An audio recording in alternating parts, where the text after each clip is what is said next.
Selling is change. It's a behavior change. He's considered by a lot more than many as one of the leading authorities on leadership and influence. Rene Rodriguez is a best-selling author, keynote speaker, leadership advisor, and transformational speaker coach. When I was a kid, my mom asked me a question. She said, Renee, look in this room and what does everybody have in common? She said, Renee, they all have a brain. If you understand how the brain works, life becomes just exponentially easier. You're obviously a body language expert as well. Why is body language so important? It's really about the meaning that people associate to it. And you combine tone and body, you have 93% of the impact you make on people has nothing to do with the words. I want to talk about the relationship between body language and your tonality. They both go hand in hand. The research behind that basically says if you're feeling sad, or let's say you're not feeling confident, your posture on that phone call, even though they can't see it, is 100% affecting the tone of your voice. But as you know, Renee, try having a confused tone with a straight face. Because your brain is designed to work in a congruent fashion. You know, I get leaders that will do micro expression stuff and they're like, well, can you get me to stop doing that? I'm like, well, do you believe in what you're saying there? He goes, well, then no. How about we talk about something you believe in?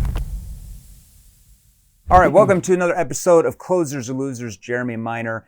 Our guest today, I always geek out on this type of stuff, human behavior, the psychology behind why human beings do anything in their life. It amazes me. So when I find a guest, I typically will follow them for a while. Like, are they real? Do they have legit stuff? Are they an expert or are they an amateur? Now, this person is an expert. That's why he's here. So I've been following him for about 6 months. He's considered by, I would say, a lot more than many as one of the leading authorities on leadership and influence. Rene Rodriguez is a best-selling author, keynote speaker, leadership advisor, and transformational speaker coach. And for the last 27 years, he doesn't look that old, Renee has been researching and applying behavioral neuroscience to solve some of the toughest challenges, leadership, sales, and change. If you follow me for a moment, all I talk about is selling. All sales is change. That's really what human behavior, it's about how good you are at getting the prospect to view in their mind that by changing their situation, that means purchasing what you're offering, is far less risky for them than doing nothing at all, staying in the status quo, and their problems stay the same. So we're going to talk to Renee about that. Now, as an entrepreneur and CEO, Renee integrates a practical business approach that inspires his audiences to take action. I've heard from many other speakers that he typically gets voted speaker of the event, the #1 speaker. And through his keynote, boot camps, workshops, and proprietary Amplify course, which I'm about to take, he helps us own our backstory to build the frame for not only our unique value propositions, but also a beautiful picture of life. Greater influence, greater transformation, more sales. He is the author of a best-selling book, Amplify Your Influence, Wall Street Journal bestseller, which was selected as the best business book 2022 by Summary.com. And he shared his stage with, I would say, Ed Milet, Tony Robbins, and Gary and Ryan Holiday have shared the stage with this guy. Renee, how are you, man?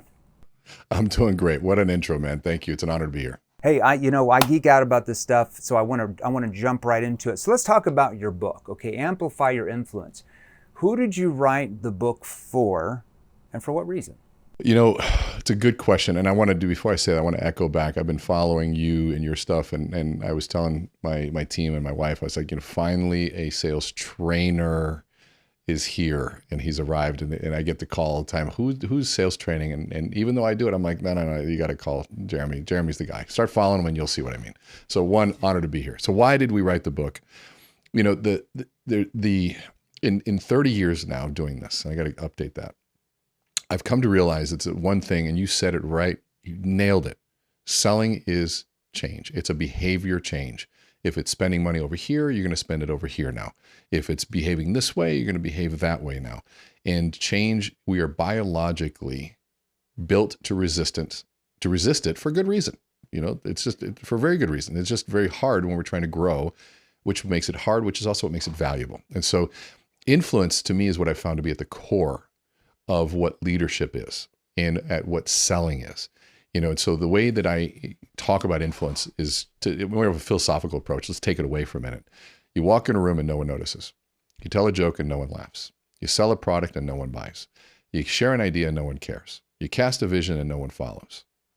That's a pretty horrifying experience. Not good. And some people would, but then if you really think about it, you'd probably say, okay, well, like for example, the feelings are invisible, but I would say insignificant. And if you were in a meeting and you felt insignificant, you'd say, why am I in this meeting? If you were in a relationship and you felt insignificant, you'd say, why am I in this relationship? If you're at work feeling the same way, why am I here? And so, but a lot of people feel that way about life, and they start asking some really tough questions. And so I say, okay, so let's bring influence back. I tell a joke. I walk in a room, people notice. I tell a joke, people laugh. I sell a product that people are buying. I share an idea, people love it. I cast a vision and people mobilize and take action. Now, all of a sudden, there is no question about why I'm here. I know why I'm in this relationship, in this business. I know why it is that I'm on the stage or selling this product or whatever it is on life. And so I think the lack of influence is one of the worst of human experiences, and having it is one of the best. And so we look at it from the realization that is your fingerprint on the world. It is the thing that is the core essence of what your purpose is. When you can define it and do it, you can live it. Well, I think you hit it right on the head. I mean, it doesn't matter even if you're in sales or not. Like you're out trying, like, I don't care if you're a school teacher, if you're a stay-at-home parent, if you're a politician, if you're an attorney, if you're a doctor, like everyone's in sales. Like every day, even if you don't get paid to make a sale, I call that non-sales selling, you're still out there, as you know, trying to persuade, influence, and you're trying to move others to your way of thinking every single day, right?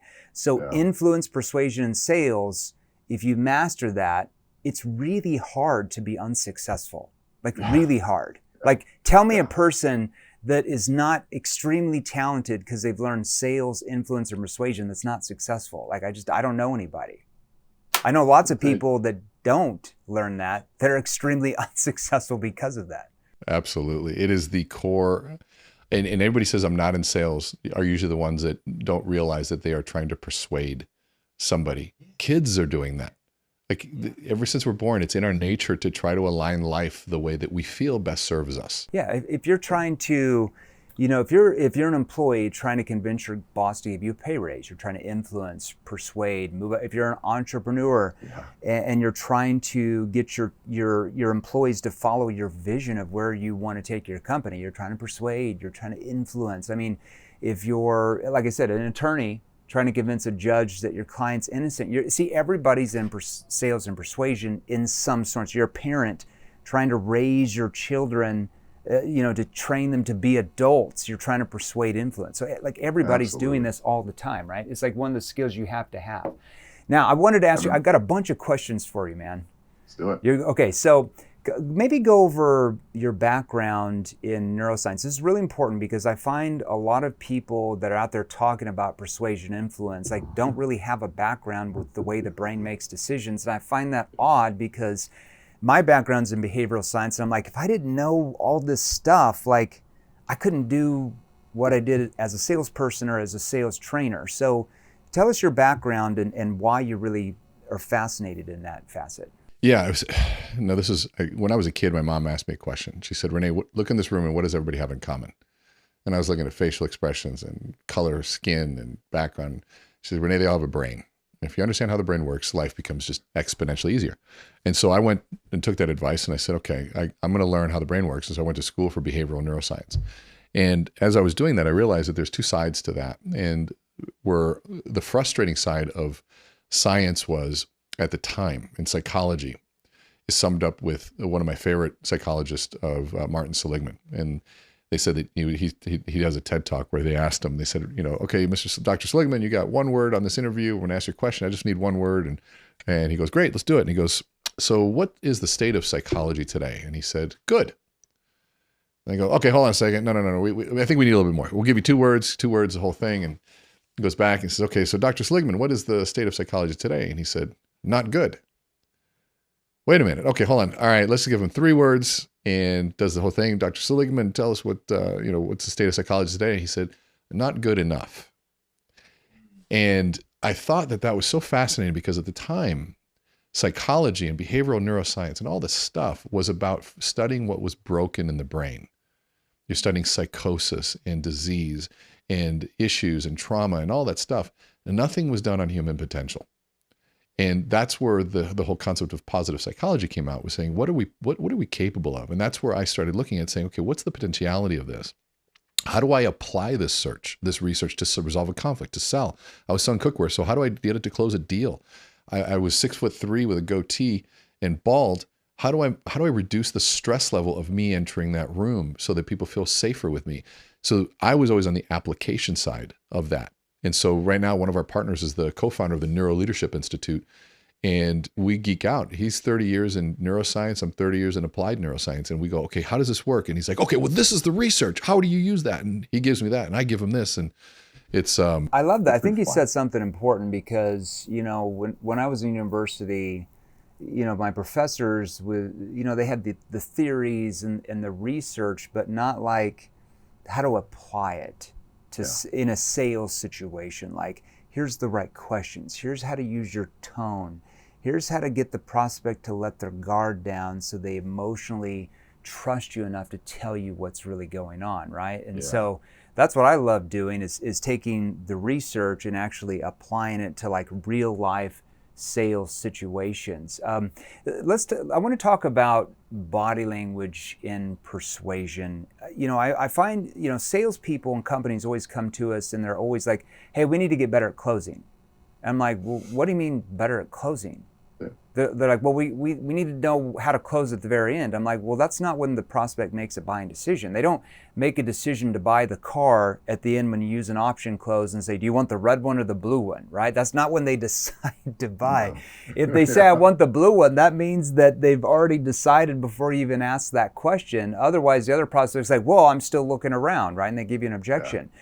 The sale is made in that conversation from taking that prospect from where they are now, you know, we call it the current state, to where they now see they can be, objective state. And what's the gap is all these newfound problems, your questioning ability, your tone, and your body language, if they can see you, even if they can't see you, as you know, your body language affects your tone, causes them to start to see they didn't understand they had before. So I want you, you're obviously a body language expert as well.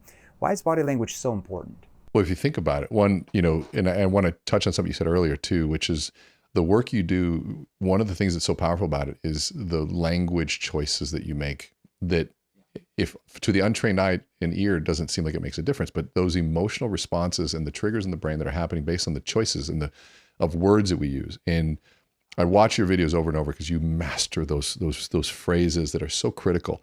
And the same is true with body language.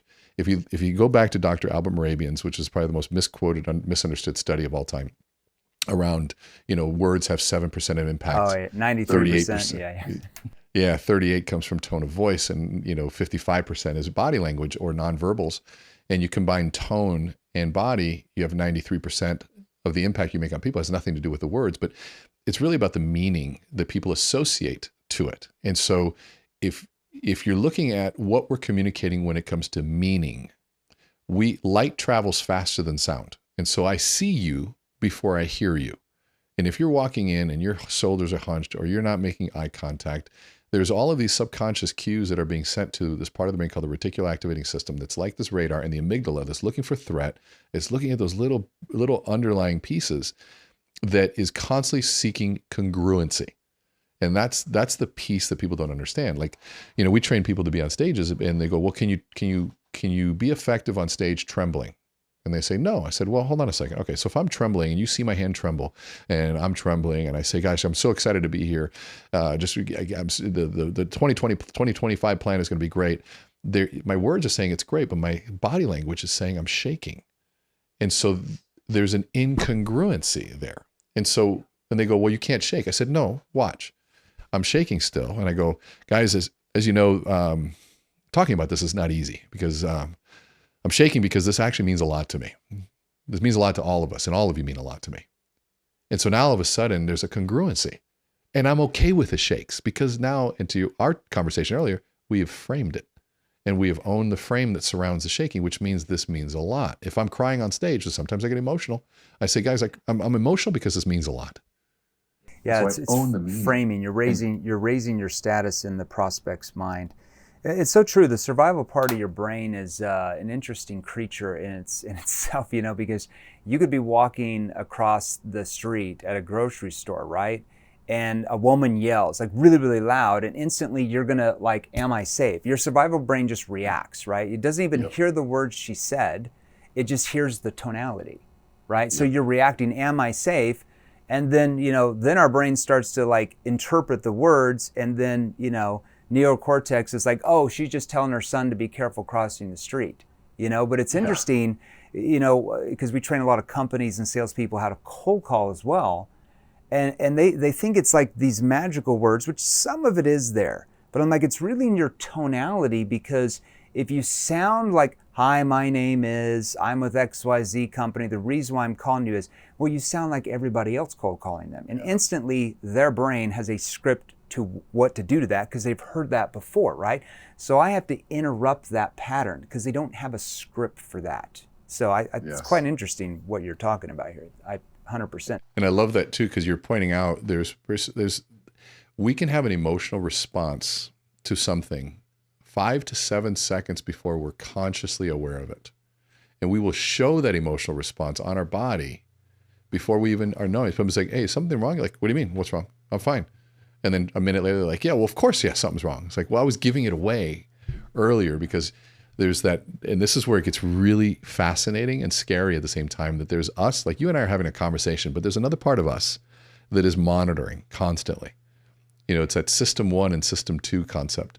And so I'm here with you, but there's another part of me that's just like looking around. And, and if we can calm that one that's looking around, that's where sales happen. It's keeping the prospect's brain engaged, because, most salespeople, especially like they go into a presentation and the prospect starts to zone out, thinking about like, oh, I got to pick up my kids today, or, I got to get this important assignment done by Friday. And all that does is they're not really listening to what you're doing, and then they have uncertainty. So when you try to close them, that uncertainty triggers objections and stalls. And it's like, all these salespeople that come to us and they're just like, I got to get better objection handling. I'm like, well, I can give you Band-Aids, no problem.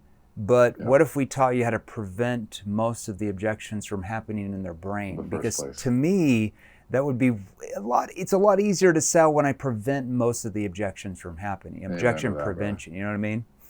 Amen. Yep. All right. See, folks listening, that is a sales trainer talking right there. Yeah, well, it's more about objection prevention than handling. When I got an objection as a salesperson in the trenches, I always, for a split second, I'm like, oh, what did I say? What did I not ask that triggered that reaction from the prospect? Because I'm always thinking like, I'm the one causing the objections, not the prospect. Yes. How I'm communicating. And you're taking ownership to it. I love it. That's how you become the best, when you figure out like, hey, I'm responsible for my results. It's not the prospect's fault. It's not like my leads are bad. It's my communication skills, right? Yes. You know what I mean? Okay, philosophy. I want to talk about the relationship between body language and your tonality. What's that relationship? Why so important? They both go hand in hand. Yeah, and there's so much connection between and this is the age-old mind-body connection too, right? So then we know that how we feel, our mind in essence, affects our body. If we're sad, we're going to look that way. Then it came out that, is it asynchronous? Meaning, can my body affect my mind? And so if I might be feeling sad, but what if I stood confidently? Would that change the neurons firing? And absolutely it does. And so this is where even Amy Cuddy wrote the book Presence, and she did her great TED Talk on, instead of fake it till you make it, fake it till you become it. And what's happening is the research behind that basically says, if you're feeling sad, or let's say you're not feeling confident, or to your audience here, if you're doing a cold call, if you're in a call center, if you're making phone calls, your posture on that phone call, even though they can't see it, is 100% affecting the tone of your voice. Like, we know this. We call somebody, when you've woke them up, like, hey, yeah, what's up? You sleeping? No, why? And they're laying in bed, barely have opened their mind yet, and there's no hiding it. We have all of those unconscious pieces that are coming through our tone of voice. And, go back to Sales Training 101, put a mirror in front. Why? Are we smiling? Is there something happening there? And if we can do that, all of the idiosyncrasies, all of the little nuances start to align, and the listener hears congruency. Again, that is the word we're trying to create. I'm happy, then look happy, and then you'll sound happy. And there's all of these things that come together to put piece of the puzzle. When one piece is off, that's where people don't trust. And they're not going to be the ones who go, well, his eyebrow moved to the left and therefore there was an incongruency, therefore we can't buy. they don't say that. They don't have the categories by which to intellectualize that process. They just feel the process. It's a subconscious, yeah. It's I always say your tone is how the prospect interprets the intention behind every question and everything you say. That's how they interpret why you're saying what you're saying or why you're asking. Like if I went to, let's say I've got a 17-year-old son, right? And do you have kids? We have 6, yeah, between me and my wife. You're beating me, man. I only got 5. Well done, well done, well done, Renee. So you got the +1 on the basketball team. So my son's 17, and let's say that he got arrested because he's going 105 in a 45-mile-per-hour kid zone. I don't even know. Let's just make something up. And so as a dad, let's say I walk into the jail. It's 1 a.m. Saturday. I'm pissed, I can walk in and I can communicate. I can get him defensive by like, I'm so disappointed in you. I can't believe you do something like that. See, my tone and my arms are out here. And as you know, what is my son going to do? Defense. He's going to get, well, Dad, blah, blah, they don't understand. But if I come in and I simply change my tonality into more of a concerned tone, a tone that shows empathy, I put my hand on my chest and I say, I'm so disappointed in you. Why would you do that? Now, what does my son do? Yeah. No, he can't. There's nothing to defend. He lets his guard down. He knows I'm still upset and disappointed, but he knows I love him.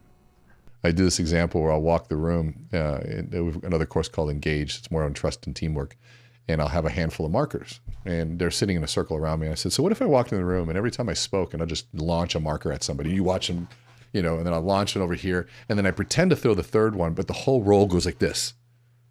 I didn't even throw it, but your body and your mind was waiting for me to throw something. So you aren't listening to what I'm saying.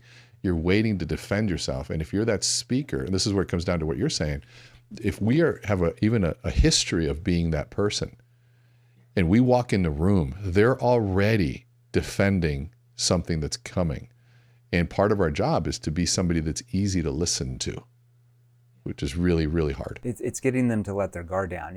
Whether you're speaking on stage, because they're, as you know, as soon as you walk up there, they're picking up on social cues from you based on your tonality, your body language, what you're saying, and it causes their brain to either, go into fight or flight mode where they start getting on their phone, just another speaker, going to the bathroom, right?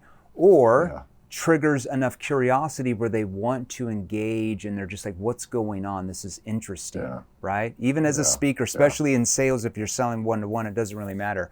I always say your facial expression, even your facial expressions, or like the remote control to your tone, right?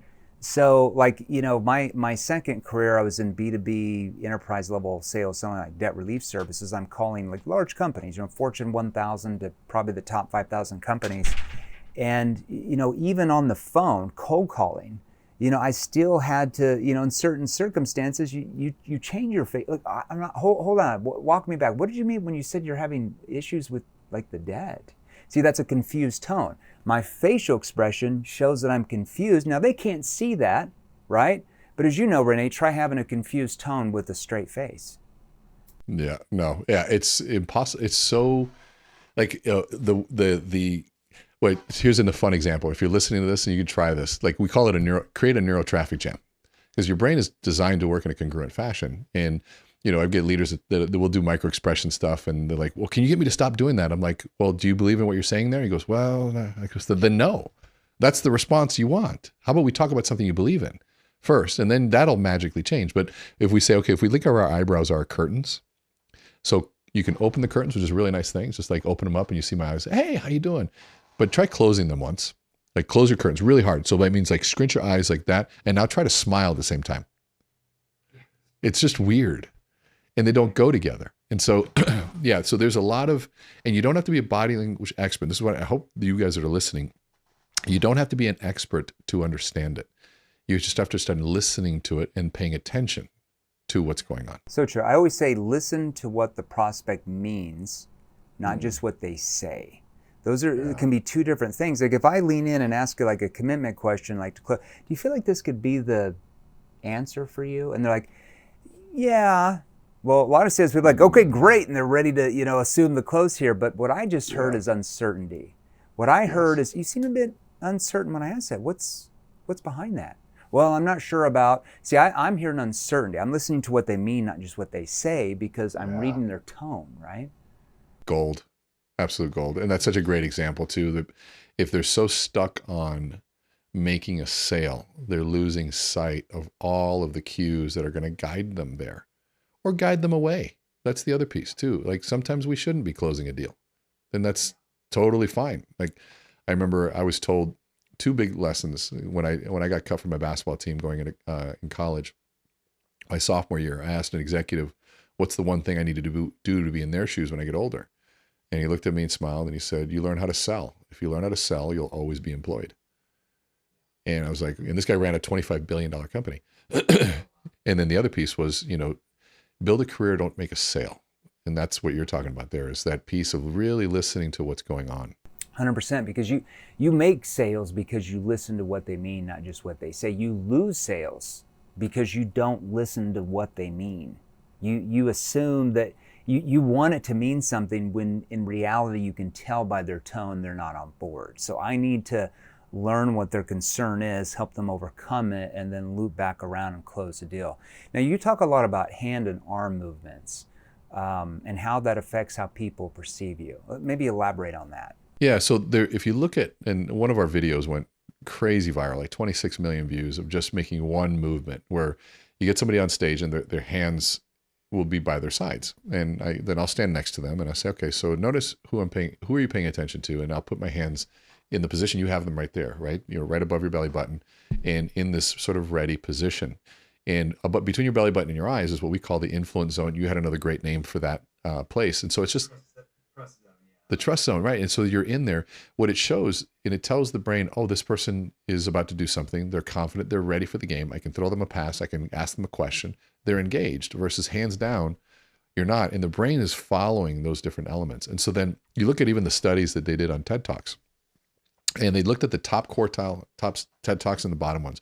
And the bottom ones got an average of 131,000 views. And they used about 237, I believe the number was, hand gestures. And the top TED Talks had an average of 4.3 million views. So look at the difference, 131,000 to 4.3 million. That's a massive difference. And they used 465 hand gestures. And so when you look at the science, I did a whole podcast on hand gestures, and there's several different things. One is we paint pictures with our hands. And so people are watching us. We're doing it, even how you and I use it right now, with whether it's sequencing or looking back, whatever it is that we do, we're painting pictures for them. So when we remove our hands, a couple of things happens. Comprehension goes way down. Engagement goes way down. But now the way hand gestures serve us is that we use them as cues for memory. And so we're using our own hand gestures to even draw upon our own memory. And so it's like, man, what was that one thing? And we're using, even scratching our head. Like there's all sorts of things that are causing us to use memory. So hand gestures are huge. Yeah. I always say, to salespeople or companies that you're like a conductor at the orchestra, right? So your hand gestures can control thought processes. It can control how they perceive you, as you talk about. It controls your tone and pacing out a long-winded question. A lot of people always ask me, like, why do you always have a pen in your hand? And so what I always tell the story of is when I got into sales, my first job was door-to-door sales in college, 21, 22. And I hired this tonality coach from Hollywood that trains a lot of well-known speakers. Matthew McConaughey is one of his clients, Leonardo DiCaprio, Julia Roberts, others. And he's like, you got to slow down you ask your questions too fast. You don't give them enough time to internalize what you're asking. And so he gave me a pen. And he's like, I want you, literally, he's like, imagine you're a conductor and you're leading an orchestra, right? So you're going to pace out your questions with this pen to kind of control your sequencing. So when I ask a question, I learn how to slow down my tone, more verbal pausing, more verbal pacing. Like, okay, why so important to you now though? Right? See, I'm emphasizing now, like it's now, right now, timing issue, and I verbal pause right before that word because I want their brain to think about now. not why is this, or I could be like, well, why is this so important to you now though? Now I just force their brain to focus on whatever this is, you know? But a lot of times you can use a pen, you can use your hand to kind of, as a salesperson, help you kind of pace out and slow down. I think it's You know what I like about your use of pens too is, so I don't use PowerPoint either. And so I always have an easel pad, a whiteboard, or something on stage with me. And they're like, well, there's 3,000 people. I'm like, I just need to sometimes just draw a line in a circle. But I love the pen, like you're ready to you're ready to train me on something. You're ready to show me an illustration. And and the beautiful thing about the pen is that it's custom for me in that moment. And it's not something like if you were to draw the same picture, but have a PowerPoint image ready versus having a pen and draw a napkin presentation. The napkin is so much more effective because there's zero sales resistance to that. You know, it's like I give the example of you're at a dinner table and somebody says, so what do you do? And you pull out a laptop. No. Yeah, no. Or even you pull out a prospectus. Remember those things, right? And you start flipping through that perspective. Or you pull out a napkin and you say, well, it's kind of like this. And you drew this a couple drawings, and all of a sudden there's no sales resistance to it. It goes right past the parts of the brain that wouldn't want to hear it. And there's engagement, and it's custom. You're creating brand new for me. Well, it's authentic, right? So I always tell salespeople, like when you're building out your presentations, like you have to keep the prospect engaged. You can't just like talk for 5 or 10 minutes straight and show a bunch of slides, because when they start to see slides, as you say, it's almost like the guard goes up because they have a script for about what's about to happen. Like the prospect already knows what that means, right? They've been around the block. So it's almost like, you know, taking your PowerPoint that's, you know, 60 slides and whittling it down to like 3 or 4 or whatever, drawn on the napkin. And even when you ask questions, you know, I always tell salespeople, like, look, you've got your NPQ questions on your script, but you're never going to stick to that 100%. You're going to stick to each stage because you understand the psychology of what you're trying to draw out of the prospect and help them and you understand. But I have to be flexible enough to be able to change the next question based on the answers my prospects are giving me. And when I include their answers in my questions, they start to trust me a lot more, that I understand their unique situation. And I always say, prospects always buy from the salesperson or company who they trust can get them the best result, not just because they like you. That's like a secondary thing. You love grandma, but you're not necessarily buying from grandma if a complete stranger you feel that sells the same thing can get you a better result. You're buying from the stranger. Yeah. That's so true. It's so true. I love it. I think your brand, I like it for your brand. It's like you're holding a pen. I'm talking to Jeremy.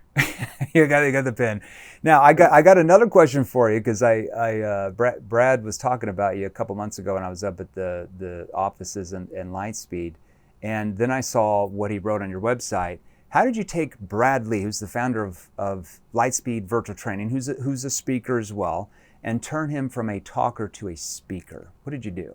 I have to know. So Brad's first got an incredible brand, and I don't even think his brand captures the power of who he is, in the sense of, one, he's such a smart businessman, right? He gets business, he gets selling, he understands packaging. He was one of the first. I'd say he's the first person to really take the greats and put them on video and video training, and created Lightspeed with that. And when I first met Brad, we did an event in New York, and we got on a Zoom, and he's like, so tell me what you do. And 12 hours later on Zoom, that was our first meeting. And we're talking about storytelling and the concept of what we call a tie down. And a tie down is really the model we train on is what we call frame, message, tie down. And that sequence is what we drill over and over and over again. So the book covers in detail. Each of those has a chapter, and then we go into application of each one of those. And so storytelling is a great framing device, because we can, like one of my favorite, if I want to preempt the price objection, I will sprinkle in this story all the time. And I'll just give it to you right now. Have you ever heard of Alan Shepard? His name sounds familiar. He was the first American to enter space. He was an astronaut. Okay, maybe I haven't heard of him unless I've been. I used to watch Jeopardy as a kid. Maybe it's coming back. It might have been on there, right? So it's May 15th, 1961, And imagine him sitting on top of this massive rocket called the Redstone rocket, going on the Freedom 7 mission.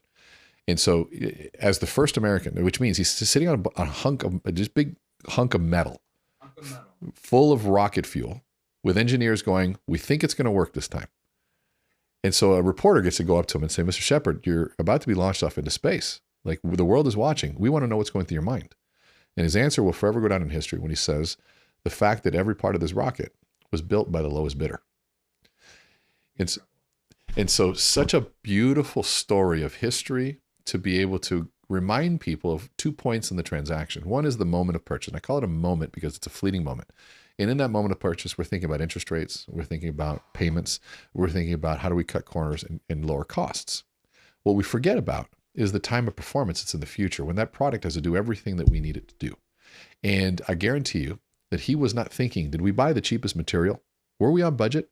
He was saying, you better have bought the best for me because I need to get back to my family. He's thinking about the result rather than the price or cost. Yeah, and in the moment of performance, right? And because if you in that moment of performance, we go, and what we'll do is the close, we'll say, Mr. Prospect, right now you're in that moment of purchase, just like Mr. Shepard, when the whole team was building it, right? And before that, but my job is to get us thinking of time of performance. And is this product, service, whatever we're selling, going to do what you need it to do? And from what you told me, these things were really important to you. And now here's the best part. To do those, for working with my team, if I wanted to be that person to be the lowest, I'd have to hire different people. And they'd be a lot less expensive than the ones that I have right now. But I think it's a lot easier to explain my price one time than to have to apologize in that moment of performance, that time of performance to you forever. And so you said it right. It's all about reframing the prospect's way of thinking. So first of all, like from the very first questions I would ask, my whole job is I have to get them to let their guard down, A. B, I have to immediately get them into results-based thinking away from price or cost-based thinking. I don't want to be commoditized, right? Let's say a prospect comes back and says, well, can you give us a cheaper price? I might then say, well, is price the most important thing to you or actually getting XYZ result? And see, now I'm like trying to like a comparative frame, like it's either going to be price or the end result. So they have to pick the end result. But even from my very first questions, like if I'm a marketing agency and let's say I have an inbound lead, right, and they want to grow their business and get a higher quality lead, the first questions I'm asking, okay, so it looks like you booked on the calendar about looking at getting, possible help and getting a higher quality lead to scale the company, right? Well, if I'm a marketing agency, I'm not selling leads or branding. I'm selling them the results of what the leads and branding does for them, which is to scale the company. So immediately, I'm getting them into that result-based thinking away from price or cost-based thinking. I'm always doing that. You know what I mean? Love that. And so that the framing is what a lot of people are good at storytelling. And Brad had so many stories. I mean, he was storytelling. And so I said, you have to add what's called the tie down to the end of that, which is answers the question of what this means to you. And I'll give you an example. So the one example that we use is the story of Janice. And Janice was an executive that I worked with, and she worked for a $200 billion privately held company. You can imagine the largest privately held company in the world. And they were coming to have her become president of one of the business units. They had about 84 business units at the time. And the interview is about 9 hours. I said, Renee, can you help her? I said, absolutely. Now, Janice is an MBA, PhD, overall badass, carries herself beautifully. I mean, she is an incredible executive. So we set her up in a mock panel, and I put 3 people in front of her, put her in a chair. I sit off to the side to watch facial expressions, timing, sequencing, all the things that you and I would look for. And first question we asked her was, tell us something you're proud of. And she looked at us, or she looked and hitched her coat, and she answered like most executives were taught, which were short, concise, and to the point. And she said, I got straight A's my last year in school, one of my proudest moments. So now, they looked at me, well, what'd you think? I said, well, there was no frame. So now when no frame is provided, my brain biologically and neurologically has to create one to understand what was going on. So I started framing her. I said, oh, so you're straight A's your last year in school, so you're a procrastinator? Are you going to procrastinate for us as well? She looks at me like I'm crazy. I said, oh, I'm sorry. Did mommy and daddy pay for school so you didn't have to work that hard? Yeah, you're without framing it, you can interpret it any way you want to. Your brain's everybody in the room is going to interpret it a different way. Absolutely. So now she's got a tear in her eye. And I said, Janice, I didn't mean those things. I go, but you didn't frame it, so I have no idea. I do know it was important to you, wasn't it? And she just nodded her head. I said, why? and watch what happens when the frame comes in. And she takes her a minute and a half to compose herself. And she looks at me and she says, when you've been told you're stupid your entire life by adults, you tend to believe them. And something happened my last year in school where I said, either I'm going to believe them forever or I'm going to do something about it. And I did something about it. It's so true. No, it's totally different. Yeah, it's framing. It's even, like, I mean, as a speaker, you can't just go up there and just like talk about your story, because then you're more focused on you than them. But you still kind of got to take them down your hero's journey so they can relate to you, right? They don't look like, oh, Renee was born with these skills, right? So just the way to frame it, the way I frame it is like, I'm going to tell you a little bit about my story, because my background relates to what is necessary if you want to take your sales ability to a level most people don't believe they can ever dream about. Now I've framed why I'm telling this story. Absolutely. And you claim and own that frame. So now the tie down is where the magic happens. And so here the frame is that I was told I was stupid. And then so what that creates, the frame creates emotion and it creates that piece. And I'll ask people, have I influenced them? They're like, yeah. I'm like, you haven't influenced them yet. You have moved them emotionally, which is the precursor to influence. The influence happens at the tie down. And so I'll give you all three. So I'll break them up one more time. Tell us something you're proud of. I'll start with the message in the here and now. Got straight A's my last year in school. Your audience has to create the frames. We don't know. It's a crapshoot. Hopefully, maybe they agree with you. Maybe they don't. If I start with a frame and I say, well, I was told I was stupid, and I tell the whole thing, people are going to left with, wow, that was powerful. Whew. Who's next? Who's next to the interview? And so no action's taken. And so we have to have a clear IO, which would be your influence objective, like a commitment objective in sales, right? But an influence objective. And the influence objective in an interview is to get the job. So I have to add that tie down at the end. And here's all three when they come together. Tell us something you're proud of. Start with frame. Well, unfortunately, growing up, I was surrounded by a lot of adults that told me I wasn't real smart. And when adults speak to you that way, you tend to act that way. And I didn't do real well in school. But something happened my last year in school where I looked myself in the mirror and I said, either I'm going to believe them forever or I'm going to do something about it. So I went out and got the help that I needed, put my nose to the grindstone, and I'm proud to tell you, message, I got straight A's my last year in school. Now it goes to tie down. Now, Jeremy, I'm assuming if I do get a chance to work with you and your team, there's going to be times where our backs will be against the wall. We're going to be facing some pretty big pressures, maybe seemingly insurmountable challenges. But I promise you this, if I get a chance to be on your team, I will be out there next to you, if not in front, overcoming those challenges in the same way I overcame them in my own personal life frame, except this time for you and for your team. Yeah, you're tying it down to make sense in the prospect's mind why you just said what you said. It has to loop back around, because at the end of what I do, after I go through the hero's journey, like I started here and then went here, then I'm like, now why did I tell you my story? Because none of you in here care about my story. You only care about whose story? Your story, right? We're humans, right? Behavior Science 101. The reason why I told you that is, I'm not like an influencer that has millions of, tens of millions of followers. In fact, I'm just like you, and I touch somebody on the side because I want to connect emotionally with the audience, right? And then I go over like, I wasn't born out of my mother's womb with advanced questions. Goes, raise your hand if you were born out of your mother's womb with advanced questions. Goes, oh, nobody. I wasn't born with advanced tonality. I wasn't born with advanced objection, prevention, handling. Raise your hand. So what does that mean to you? If a kid who grew up in the middle of Missouri, can learn those skills, then, what does that mean for you? So it's all the tie down. It's so good, man. Love that. It's so good. And you hit the right phrase where you said what that means to you is. And the reason I share that with you is. Yeah, dude, hey man, me, dude, I'm always trying to learn from you guys up there on stage. I watch people just their whole stage thing and I'm like, oh, I wonder why he put his hand on his chest there. That makes sense. He's trying to connect with, I'm probably like, yeah, I'm the geek. That's what makes you such a good trainer, man. You be a good student. That's rare these days, by the way. So I really commend you on that. You and I both, man. I'm like a sponge, just trying to soak up knowledge. Okay, so where can our community, which is salespeople, business owners, entrepreneurs, sales leaders, where can they learn more about what you do? So Instagram is Learn with Renee, Learn. Renee is 1E. And we do a new video a day. It's all educational micro-learning content. And so you can follow a lot of these principles on. Obviously, the book is Amplify Your Influence. Website's Meet Renee, MEET, not MEAT. That's a whole other business, I'm assuming.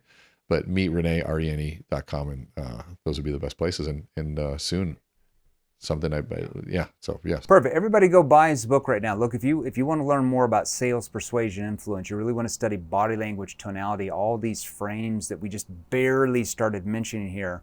So just go to amplifybook.com right there. Buy the book. Look, if you don't have the funding for the 20-some dollars, let me and Renee know. We'll give you like a GoFundMe page or something so you can sell more. We're just joking. They know I'm sarcastic, but go get that book. Look, if you want to sell more, you got to learn more, right? You know, Renee, I'll end on this. Salespeople, the number one question they ask me, how do I gain more confidence in sales? Well, I'm like, easy. You want to gain more confidence in sales, you got to gain more skill level, because your confidence level will always go down to where your current skill level is, right? How can you have a high confidence level in anything with a low skill level? Makes no sense. I love that. Can I add something to that on that? Just to the other piece too is, because you're absolutely right. The skill set, the skill level is number one, but the other side to that too is you have to let go of confidence being a precursor, because you're never confident at first. Confidence is a reward given to you for showing the courage to try it anyways, even without it. And you go out and you try this new clothes, you go out and you use the new scripting, and you go out there and you ask for the deal, you do the body language, all the stuff that Jeremy's training you on, and you do it, and life comes along afterwards and goes, nice job. Here's an ounce of confidence. And then you go do it again, you get another ounce of it. And by the time you have all this confidence built up, you don't need it anymore because you've been doing the work. You've been doing the stuff and the results are there. And then magically people are like, wow, you're so lucky. Bullshit. You worked for it. Like you said, they're not born. We are made. How does a neurosurgeon gain confidence in brain surgery? Because they freaking learn how to do it before they even did their first brain surgery. That's how. It's like how does an engineer be confident in the bridge he builds or she builds? Because they learned how to do it. They learned how to build the bridge, you know? All right, Nate, this was awesome. Definitely want you to be back on here. Let's hook up 5-6 months from now. Next time you're in Phoenix area, let us know. We'll bring you in. We'll have like a live interview. This was an amazing conversation. All right, everybody, stay out of trouble. Go get that book. We'll see you soon.